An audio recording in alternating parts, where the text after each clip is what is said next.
આ કયું ગામ હે? ઢોલરવા. શું નામ હે? મુકેશભાઈ રવજીભાઈ વગાસિયા. મુકેશભાઈ રવજીભાઈ વગાસિયા. હવે આ અત્યારે કપાસમાં આપણે જોઈ રહ્યા છીએ કે કપાસ એકદમ લીલો શેવાળ જેવો, બધી ફ્લાવરિંગ સારું લે છે, ફૂટ સારી છે, વિકાસ સારો છે. તો તમારું નામ શું? રમેશભાઈ. રમેશભાઈ, આજે 11/8/2025 ના તમારા પ્લોટ ની વિઝિટ ઉપર આવ્યા છીએ અને અત્યારે કપાસ આમ એકદમ લીલો શેવાળ જેવો દેખાય છે, બધી કપાસ અત્યારે લાલ થઈ ગયા છે, કુબા વળી ગયા છે. તો તમારે કેવો હતો? અમારે ઈ જ પોઝિશન હતી અને ભાગ્યો દેકારો કરતો હતો, રાયડું નાખતો હતો. આમાં કેટલા રાઉન્ડ માર્યા, હજી આમાં કઈ થતું નથી અને મારે વ્યૂઝ આવવું છે. પછી અમે કીધું ભાઈ વિકાસ એગ્રો અમરેલી ગયા અને એનું ટ્રીટમેન્ટ કર્યું. બરાબર. અને તે પછી અમને એમ થયું કે ના ના હવે કાંઈક ભાગ્યા વળી છે એમ. આમાં શું સાઈડ હતું?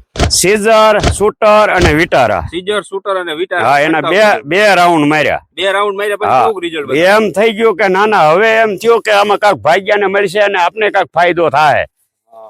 અને તે પછી ભાગ્યો ખુશ થઈ ગયો અને એનું રિઝલ્ટ બહુ સારું આપ્યું અને બહુ ફ્લાવરિંગ સારું અને બહુ સરસ અને બહુ દવા સારી. અને બીજું હું તમને પૂછવાનો હતો કે આ જે કઈ ખેડૂતો બીજા છે એને કપા લાલ થઈ ગયા આ વાપરે તો એને રિઝલ્ટ મળે? હા, એને સુપર માં સુપર રિઝલ્ટ આપો. હું તો એમ કઉ છું કે વિકાસ એગ્રો માં જ તમે જાઓ પણ એમ.